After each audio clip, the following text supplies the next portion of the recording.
I stood there and watched everything I loved turn to ash. My Victorian home, the house that had been in my family for 3 generations, crackled and snapped as the fire swallowed it whole. And there she was, Karen Thompson, standing on her perfectly manicured driveway next door, holding a coffee cup like she was enjoying a Sunday morning show. Her expression wasn't sad, not worried.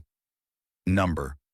It was the smug, satisfied look of someone who believed they'd finally won. She thought it was over. But what she didn't know was that the person she'd been messing with wasn't just another neighbor who would fold under pressure. I'm a federal judge, and I have the power to take away everything she's built. She just didn't know it yet. It started like any other morning. I was on my front porch, sitting in my grandmother's old swing. The wood creaked as I moved, coffee warm in my hands, the sky soft with streaks of pink as the sun came up. Our Victorian house, mine now, stood proud with its purple trim catching the light, just the way Grandma loved it. And that's when I saw her. Karen. She was power walking toward my mailbox, an envelope clutched in one hand, like it was some kind of prize. I'd seen that look before, the same one she had during those community meetings she hosted at her new McMansion next door. My stomach tightened. She shoved the envelope into my box, then lingered. She lifted her phone and started snapping pictures of my yard like she was gathering evidence for a case no one asked her to file. My grandmother's roses bloomed wild, tangled in their beauty, and I knew it made her crazy. Her boxwoods were clipped into perfect squares like her whole life was a spreadsheet. My yard didn't fit her plan. Inside the envelope, a formal invitation to join her brand new HOA glossy pamphlet. The whole thing. Pages of beige houses, cookie-cutter mailboxes, and little smiling families in matching lawn chairs. The fee was $5,000 up front, then $350 every month. But that wasn't what made me set the coffee down and rub the back of my neck. It was the list stapled to the back. Mandatory property changes. The purple trim. Gone. The roses. Replace them with something approved.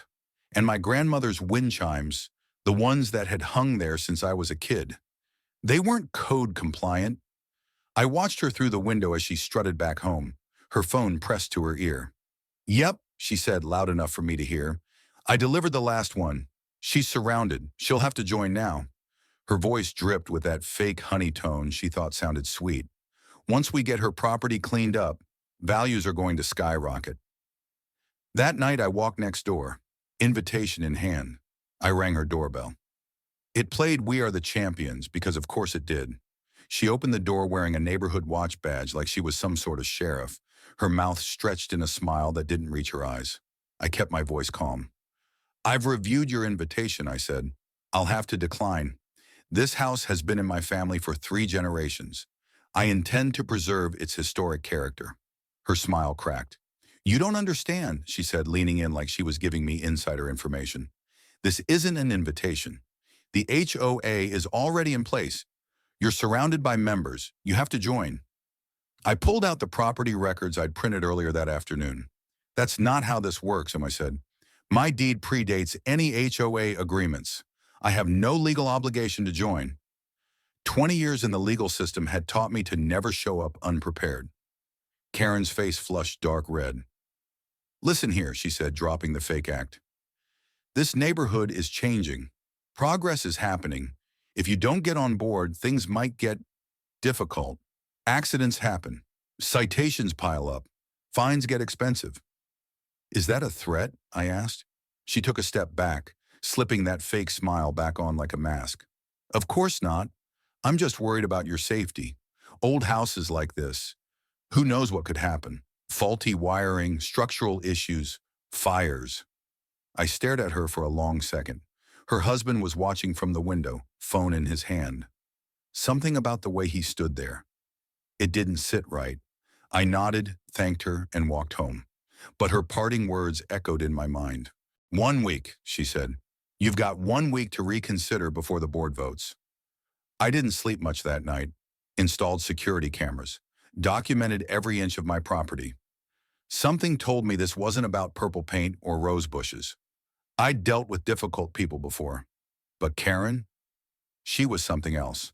The next morning, I heard her voice through my window, sharp, loud. Look at those ugly purple trims, dragging down our property values. I peeked through the curtains.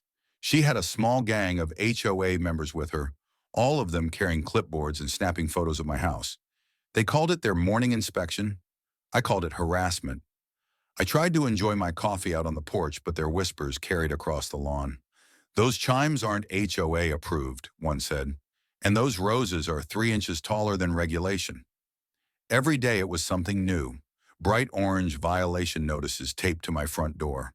My grandmother's roses, once the pride of the street, labeled a nuisance. One Tuesday I caught Karen measuring my grass with a ruler. 11.5 inches, she announced, and her friend scribbled it down. That's 3.5 inches over code. You're trespassing, I said, calm but clear. Karen smiled, snapped another photo. The harassment ramped up. Landscapers showed up at 7 a.m. sharp on Saturdays, running loud equipment right outside my bedroom window. Anonymous code complaints. I showed the officials my property records every time. I watched Karen fume from her window when they left empty-handed. Then came the HOA meetings, in her driveway, right outside my home office, loud enough for me to hear them. Some people, she'd say, just don't care about the neighborhood. Certain houses, she'd add, bring everyone else down. I saw what they were doing, testing me. One afternoon, I caught them letting their dogs use my yard like a toilet. Bentley would never, Karen gasped when I showed her the footage. You must be mistaken. And yet Bentley was very clearly not mistaken. The block party was the tipping point. I wasn't invited, but I heard everything. Karen, standing there with her coffee, said loud enough for everyone to hear, some older homes just don't fit our vision anymore. I noticed a group taking photos of my foundation, whispering about structural concerns. I kept documenting every complaint, every photo, every sneer. When they installed floodlights aimed directly into my bedroom window, I added light pollution to the file. My grandmother had taught me patience. Timing was everything, and I was waiting. But it was getting worse. One night, I watched footage from my cameras and saw 2 HOA members whispering over my property lines, pointing at markers, tracing invisible lines in the dirt. They were planning something, and I wasn't wrong. I never expected to find them on my property in the middle of the night. But there they were, Karen, Bob, and one other board member, chemical sprayers in hand, aiming right at my grandmother's rose garden. I stepped out on the porch, phone already recording. What do you think you're doing? I asked. Karen didn't even flinch. We're helping, she said, like I should be grateful. Invasive species, HOA rules. If you just join, this wouldn't be a problem. I stepped closer. Those roses were planted in 1960. They're registered heritage plants. Well, she said, adjusting her pajamas, someone complained about the smell. And the thorns? Hazardous. For kids. On my property. Behind my fence, I shot back. I turned on the floodlights. Karen's husband emerged from the shadows. Former police sergeant. He stood there, arms folded. Nobody wants to live next to a jungle, he said. Across the street, old Mrs. Watson was peeking through her curtains. She'd caved to them the month before. Her rock garden was gone now, replaced by some approved shrubs. Within days. The next morning, my roses were dead, blackened, wilted. They'd made their move, but they'd also made their mistake. I spent my lunch hour at the county records office, dug through old files, found that every house that refused to join Karen's HOA had the same story. Mysterious accidents, violations, fires, followed by a sale. I installed new cameras that afternoon, hidden, high definition. That evening, Karen walked past my house with potential buyers. Don't worry, she said loudly. This eyesore won't be here much longer. And still, they pushed. My mailbox was knocked over 3 times in 1 week. Code enforcement showed up almost daily. My trash cans vanished. When they resurfaced, they were suddenly out of code. But I stayed patient, documented, built my case. The last straw came when I caught them tampering with my fence posts, loosening them. Laughing about how once the fence failed inspection, I'd have to replace it with an approved model. But that wasn't the worst part. On the footage, I noticed them taking photos of my electrical boxes, my gas lines. Step by step, they were building a blueprint of my home's weaknesses. And then came the fire. It was a Tuesday night. Quiet. Too quiet. I was in my study, going over some case files when the power cut out. Total darkness, except for the dim glow of the street lamps filtering through the blinds. I grabbed my flashlight and walked the perimeter of the house, checking everything. That's when I smelled it. Smoke. Faint at first, but it was there. I followed it, heart pounding, and found the source, near the side of the house where the gas line connected. A small flame licking at the edge of the meter box, fed by something oily soaking into the soil beneath it. I acted fast. Fire extinguisher first, then the garden hose. It took 10 minutes to put it out, but I got it done before the fire department arrived. When they did, they told me the same thing I already knew. This was no accident. Karen was out front when the trucks pulled up. Robe, slippers, phone in hand, recording everything like she was the hero of the story. "Oh dear," she said, her voice sweet but tight. "What a shame. These old houses, they just aren't safe." I didn't say a word, just watched her as the fire chief gave me the report. Accelerant detected, evidence of tampering. The gas line had been loosened. Later, I checked the footage. There they were. Karen, her husband, 2 HOA board members. Hoods up, gloves on. No faces visible, but their builds, their movements, unmistakable. The way Karen held her phone in her left hand, thumb circling the screen as she filmed. She did that at every meeting. And her husband's limp, old injury from his years on the force, no doubt in my mind. I made copies, took them to the sheriff first, then to my lawyer. Finally to the HOA's insurance provider. One by one, I built the case. Arson, trespassing, property damage, harassment, conspiracy. And it wasn't just my property. I found 3 other neighbors who'd caved under their pressure. They gave me their stories, signed affidavits. Within 48 hours, subpoenas were issued. Karen and her husband were served papers at their doorstep, cameras rolling, neighbors watching. The smug look she always wore? Gone, replaced by something close to panic. And for the first time, she wasn't in control of the narrative. But I wasn't done.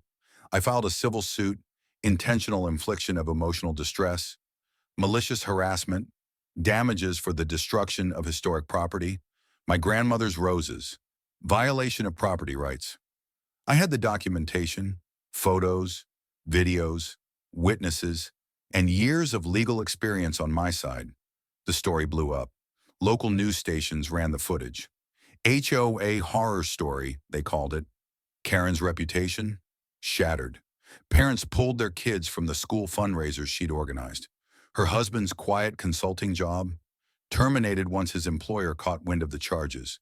Their pristine McMansion, once the crown jewel of the street, became a symbol of everything rotten about their little regime. I watched from my porch as the for sale sign went up in their yard, but there was still the matter of the HOA. It turned out Karen hadn't filed the paperwork properly when she established it. She'd forged signatures on key documents. I reported her to the state attorney's office. The HOA was dissolved within weeks. Every fine they'd issued, every lien they'd threatened, null and void.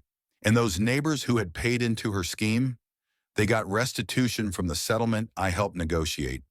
When Karen and her husband finally packed up and left, they didn't say a word.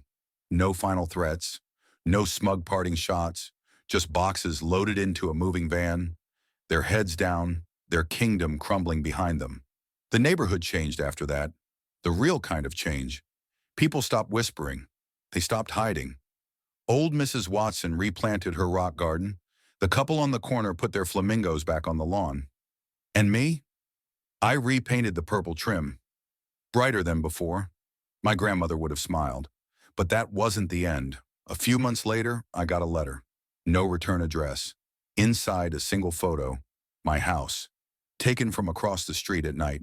And on the back, 2 words scrawled in block letters. Still watching. I handed it to the sheriff. He ran it for fingerprints, but nothing came up. No leads, no sign of Karen or her husband. They'd moved out of state, supposedly. Started over. but something told me they hadn't let go. I installed more cameras, upgraded the locks, joined a community watch program, this time a real one. I wasn't going to be caught off guard again, and life went on, quiet mostly, peaceful even, until the night I found footprints in my garden, fresh ones, leading right up to the rose bushes I'd replanted, and there, tucked between the thorns, a small wooden sign. Unapproved. I stared at it for a long time. Then I smiled, picked it up, and tossed it in the trash. Because here's the thing about people like Karen. They thrive on control, on fear, and when you stop playing by their rules, they lose their power. I sat on my porch that evening, coffee in hand, wind chimes singing in the breeze, and I watched the sunset light up the purple trim of my house, brighter than ever. Karen Thompson had declared war, but she underestimated the wrong neighbor. And when you fight fire with fire, you better be sure you don't get burned, because some of us, we rebuild, and we remember, and we wait.